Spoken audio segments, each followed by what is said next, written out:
I don't really know how to complain because all of the people that I ever looked up to had to go through it too.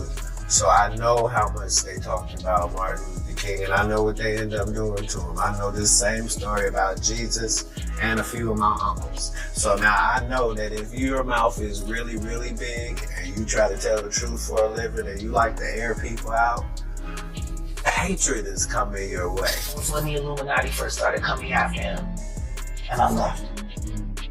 You know, back in that moment, Katt was still wearing Kevlar to bed. I would get in bed with him at night and he would have Kevlar on. At my point, you can't be so happy to change shit. You know how many celebrities went to Diddy's house? Isn't the litigation over? Diddy just got out of everything by paying for it, not in Katt Williams' view, however. Katt basically advises us, don't get things twisted. When he comes back, this is unfair. It acts as a caution. If you're not paying attention, you'll miss what's truly taking place.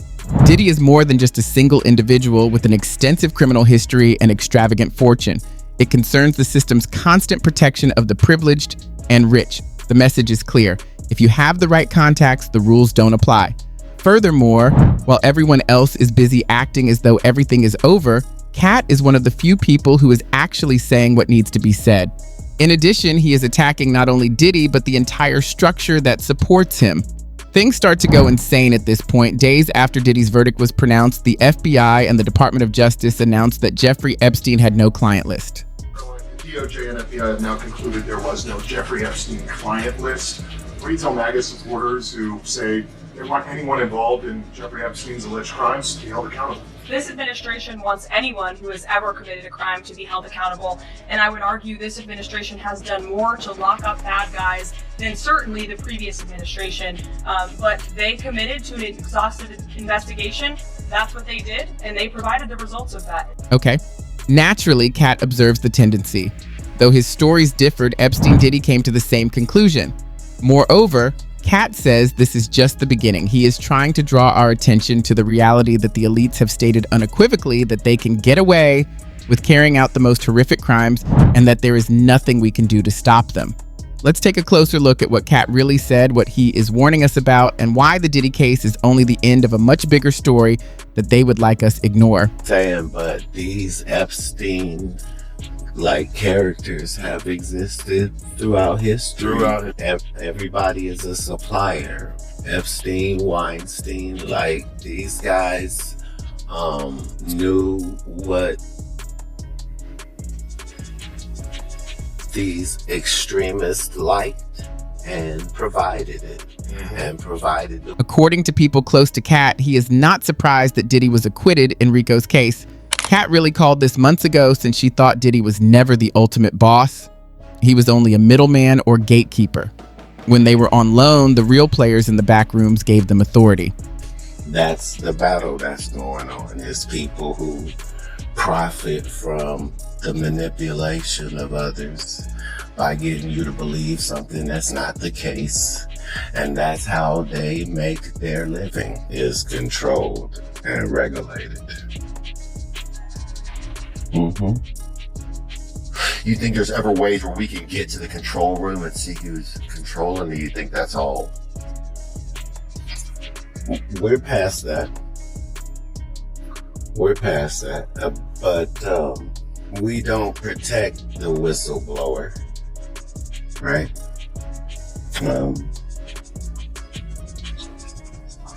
We don't honor the scout that would tell us who it is. Matter of fact, when they get him, we're gonna go, I could have told you that was gonna happen. Think about it. How often do we hear that you had to overcome Diddy to be successful in your business? Not because he was a gifted person, but because he had access. You can get labels, sales, parties, private jets, and people. The kind of people you don't publicly identify with. I don't really know this guy that well.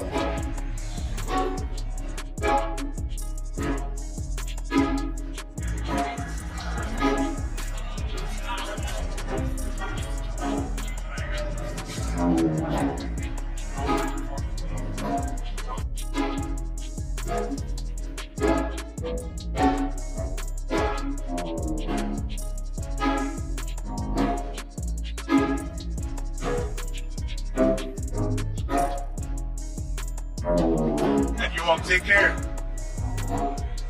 He's the CEO of Universal Music. This guy runs the record industry.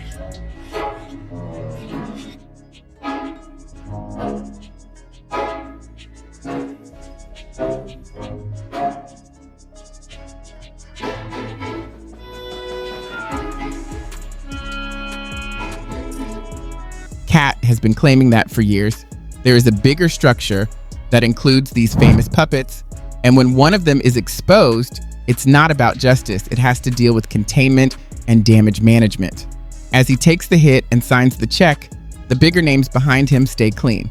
However, the moment Katt and other whistleblowers confront this reality, they are labeled nuts. Some of us are against the Illuminati, and we do it at our own peril. Opponents of the Illuminati are continuously slapped across the face. The press hates them, and nobody likes them. Some of us are against the Illuminati, and we are against the Illuminati at our own detriment. When people are against the Illuminati, then they get punched in the face all the time. The press hates them. Nobody likes them. Want to see how deep this goes? See who was excluded from the Diddy story. People who provided funding to Bad Boy at a time when Diddy was unknown. Diddy's firms, investors, the record label owners who knew about Diddy's parties, the executives who went to the freak-offs, and of course, the government officials. But now they want us to believe Diddy was running this big company alone. Just look for the pattern. Diddy managed to stay out of trouble with the law for decades, given his apparent participation with Tupac and Biggie, the 1991 City College stampede, the Club New York shooting, and several other violent incidents. Anybody else in his position would have long since been the focus of a federal investigation. However, Diddy had a justification for being allowed to ascend. And now that his name is too hot, they're severing the connection and continuing. If you're wondering what his function was, let's just say that it seems Diddy was Jeffrey Epstein's counterpart in the music business when it came to learning about powerful individuals. In order to understand this lawsuit against P. Diddy, you need to understand the history of sexual blackmail. A lot of people in the comments are misunderstanding why rap music is so anti-gay. And a lot of people understand the ties of Israel and the Mossad to sexual blackmail by Epstein. But a lot of people don't realize the ties of sexual blackmail back to the invention of sexual blackmail and the Jewish mob. So if you don't know what's going on, Diddy, one of the most influential people in the rap industry over the last 30 years, just got served this court case that alleged all kinds of crimes, including murder and drugs and property, but especially having all of his homes wired with cameras and hosting parties with underage girls, rappers, label executives, celebrities, politicians, and collecting sexual blackmail on tons of important people. Like, we're talking Jeffrey Epstein level of operation, but in the music and entertainment industries. But the thing about a court case is that we're only getting the allegations that are in that case, and they're only relevant to what that defendant saw and experienced. And so the bigger picture is not filled in directly. You have to kind of understand the history of this stuff and what each thing might imply about the bigger picture. And that requires an understanding of the history of this stuff. And it's not complicated, and it's a wild story. So, the FBI was founded by J. Edgar Hoover. He actually was the head of the Bureau of Investigation, the BOI, before the FBI was even invented back in the 20s. He served there for 11 years. Then they invented the FBI, and he served as the head of the FBI for 37 years, totaling 48 years leading what was more or less the FBI. So we're talking like all the way from like the Great Depression through World War II into like the 60s. Like through the 60s music revolution into the 70s. All of that time period, the FBI was led by the same person, and he was one of the most corrupt government officials in all of US history. And understanding the state of organized crime and of law enforcement in America is impossible if you don't know about J. Edgar Hoover. And understanding the nature of sexual blackmail is impossible if you don't know about Meyer Lansky, who was a boss in the Jewish mob back in the 30s, 20s, like Prohibition days and so on. Meyer Lansky, this Jewish mob boss, basically invented the concept of sexual blackmail. And he did it by sexually blackmailing J. Edgar Hoover, the guy who was explicitly supposed to be taking guys like Meyer Lansky down. The Wikipedia articles are sanitized, but basically Meyer Lansky had a photo of J. Edgar Hoover using his mouth on his main assistant, Clyde Tolson. Realistically, it was his boyfriend. They were a couple. But then, once Hoover was blackmailed, he was like, How much worse could it get? And so he started hosting blackmail parties in collusion with these mobsters and inviting all sorts of important people to these blackmail parties to collect his own blackmail. This all happened in what was called the Blue Suite at the Plaza Hotel. And it was basically a bunch of male cross-dressing orgies all caught on camera for like a decade or more. And because Hoover was already blackmailed by the most powerful gangsters in the world, like he didn't give it, and he just went and hosted them, and everybody got blackmail on everybody. Diddy, who founded his record label when he was only 24 years old, became one of the most successful record labels at the time. He was able to do that because he was financed and supported by his mentor, who just happens to be gay and rich and Jewish, just like Meyer Lansky was. And at the time, he was one of the most influential men in the music industry. He managed all kinds of the biggest name artists that you ever heard of. And he found this guy, Diddy, on the up and up in one of his companies, who we now know from this lawsuit and the other lawsuit filed by his ex-girlfriend Cassie, which is horrific, disgusting, not a good read. We know that Diddy has some real effed up sexual proclivities, as well as just generally probably being at least gay or bi, one of the two. So this finds this guy with questionable morals, questionable sexual habits, and ready to go crazy haywire, whatever. Like, he's willing to shoot people, he's willing to launder money, he's willing to do crazy, he's willing to do basically anything. This is just me speculating on his motivations, but mentored Diddy and brought him up and elevated him to a record executive by helping him found his label, Bad Boy Records. That was his move. He did that. And then Diddy, along with a lot of help from a lot of other people all around him, proceeded to do 30 years worth of sexual blackmail operations within the rap industry and promoted artists that seem to have been ensnared in it, like Usher, for example, like Meek Mills. Hell, even Justin Bieber is like directly in this storyline. And so, what you wind up with is a rap industry, a music industry that is full of people that are creating the types of music that the people above them, that the people that hire them, that the people that manage them want them to make. They're all terrified of stepping on the wrong toes or getting out of line or doing what they're not supposed to for one blackmail reason or the other. And we wind up with an entire industry. Epstein had the same experience. They told us that when things became too tumultuous, he quietly killed himself. His accomplice, Ghislaine Maxwell, was sentenced for selling victims to, well, no one. Not a single consumer has been recognized as of yet. It was recently announced by the Trump administration that they had finished their investigation and found that the client list was never authentic. Now, allow me to show you how they are misleading you. Moreover, they are no longer working undercover.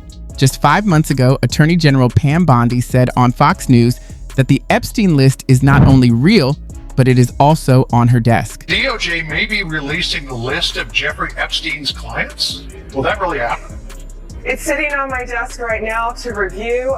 That's been a directive by President Trump. I'm reviewing that. I'm reviewing JFK files, MLK files. That's all in the process of being reviewed because that was done at the directive of the president from all of these agencies. So have you seen anything that you said, oh my gosh? Not yet. On Monday, July 7th, however, the Department of Justice announced that the list does not exist. They also claim that Epstein definitely committed suicide. In an attempt to prove that Epstein committed suicide, they even released this footage of him the night before he died. Overnight, the FBI and Justice Department releasing 11 hours of footage they say helps confirm notorious financier Jeffrey Epstein died by suicide in his Manhattan jail cell in 2019, awaiting his sex trafficking trial. According to a memo detailing the findings, investigators found the video showed no one entering the area in the overnight hours before Epstein was found unresponsive. But perhaps the biggest bombshell, investigators say they found no incriminating client list of Epstein's, no credible evidence that Epstein blackmailed prominent individuals, and no evidence that could predicate an investigation against uncharged third parties. They omit to mention, meanwhile, that security cameras unexpectedly ceased functioning the night Epstein died. The two prison guards were, coincidentally, asleep. Epstein was taken off suicide watch just a few days after a previous attempt. His cellmate was removed just before he passed away. The post-mortem examination revealed broken hyoid bones, which were consistent with strangulation as opposed to hanging. The bed sheets lacked sufficient strength to support a hanging. He told them all that he was going to cooperate with them and tell them everything. Of course, he also had knowledge on the most powerful people in the world, politicians, billionaires, and royals. Here are also the real photos of Epstein's cell from the Department of Justice video that was released shortly after his death. But footage released by the FBI on Monday shows a very different cell. Then what?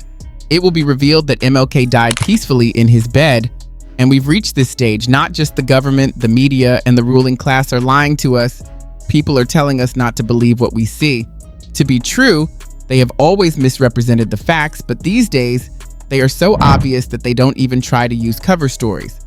Additionally, the events involving Diddy and Epstein have sent a powerful message from the elites. They don't care that you and I know the truth. We are unable to prevent them from acting in the way they see fit. This is more than just plain corruption.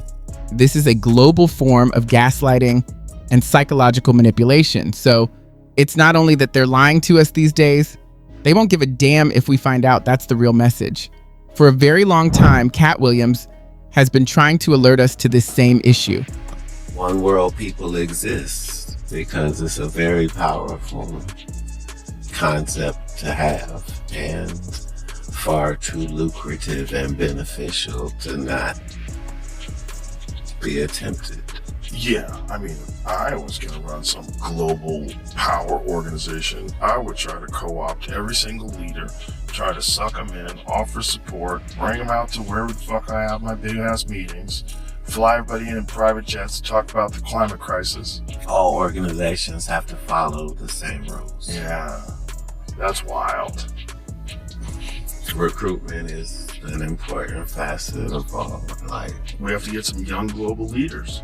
Well, understand this is the only reason that we can talk about these big Illuminati-like entities at this period of time. It's just because of time. Like, they aged out. Like, you can't get in new. So everybody got decrepit over there, and they can't exchange really through this period of history. And so that's how we ended up with the Bob Lazars and everything. Throughout history, you could really, it was much easier to get people to not tell nobody. Right. That's part of your job. You know what I mean? Imagine going to a World Economic Forum party. What did those freaks do when all the listening devices have been scanned out of the room? All their phones have been put into bags and locked away in a lead vault. What do those freaks do? Because you know it's not normal shit. You know everybody's buttoned down like that and wants to control the world. There's something involved that's outlandish that they keep a secret. That's always been the case in secret societies. I mean, that's the whole eyes wide shut thing. That there's some freak shit going on behind the scenes to anybody that really wants to control everything. You don't just want to control everything. You want to control everything so you can get away with some freak shit too. Right, I'm saying, but these Epstein-like characters have existed throughout history, whether they were kings or what, human beings are human beings universally. So everybody is a supplier. Epstein, Weinstein, like these guys knew what these extremists liked and provided it. Katt's whole point, and he's quite right, is that Diddy and Epstein weren't just lone random villains. They are the product of a network built on money, power, and silence that operates well above the law. These individuals were allowed to do their business as they saw fit for years and decades. Therefore, what they did is not the real question. It's the ones who created money, protected them, and let it happen. Well, we're probably never going to get those answers since we're not allowed to know. In a similar vein, the courts now assert that Epstein never had a legitimate client list. We're supposed to pretend we didn't see the flight data and disregard that. The fact that we know is the issue. Everyone knows. We just cannot express it without endangering our jobs, our statuses, and maybe our lives. That's the problem. Even if you were aware, you would be better off keeping your lips shut since the people on the list possess more than just structural authority. Honey, they are the system. As they say, you can tell who controls you by identifying the people you can't criticize. Yes, we do know that is the real story here. Katt isn't just talking about Diddy Epstein. He is talking about a whole class of protected predators operating in plain sight, while the rest of us are being told to remain silent, turn away, and pretend that this is all a conspiracy. While the headlines may have declared the Diddy saga closed, Katt Williams is pulling back the curtain on what he sees as the real show. Not just a celebrity scandal, but a carefully orchestrated narrative managed by people far beyond the reach of tabloids. According to those close to Katt, he wasn't just predicting Diddy's outcome, he was diagnosing the structure. And now that Diddy has resolved his legal troubles financially, Williams is reframing the story. This was never just about one artist's behavior, but about how a larger machinery protects its assets. What Katt is really pointing to in his signature no-filter style is a pattern of immunity wrapped in luxury where names change, but the rules of protection remain the same. Behind Diddy, there were always deeper investors, those who funded Bad Boy Records long before it became a cultural powerhouse. And oddly enough, many of those names have never come up. Why? Because Katt suggests their power lies not in fame, but in discretion. There's been fresh speculation circulating through online forums and leaked entertainment circles that certain private equity players tied to early 2000s hip-hop ventures may have had crossover dealings with foreign accounts and confidential entertainment trusts. Nothing confirmed, but these are the breadcrumbs Katt hints at when he says Diddy was never the king, just the doorman. This is mirrored in the way Katt ties Diddy's case to Jeffrey Epstein's, both men who allegedly had social access to the upper crust, both mysteriously cleared, and both said to have operated with a level of immunity that defies logic. As recently as this month, rumors surfaced that certain names, once previously believed to be on Epstein's client list, have quietly been redacted from upcoming documentary disclosures due to behind-the-scenes legal intervention. Williams isn't alone in noticing the erasure. Several independent journalists have pointed out that while Diddy has weathered decades of legal storms, from high-profile altercations to whispers about secret parties, the consequences always seem to miss him. And now, with his recent legal closure, Katt warns we may be witnessing not justice, but a well-practiced media sleight of hand. The silence around potential co-conspirators, the executives at exclusive gatherings, the socialite investors, even the political figures who intersected through philanthropy and fashion galas speaks louder than any courtroom testimony.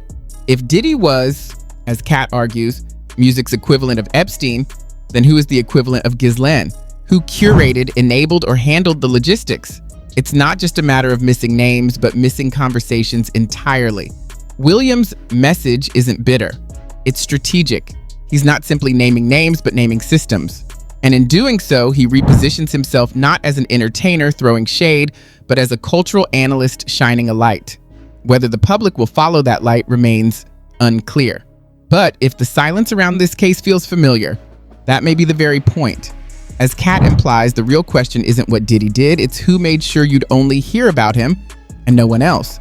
But the question is, how long will we work together? Tell me in the space provided below.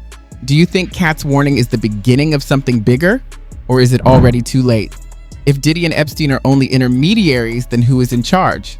Furthermore, why do we still pretend that we are unaware of the identities when we are? Let me know what you think in the comment section below, and I'll see you in the next video.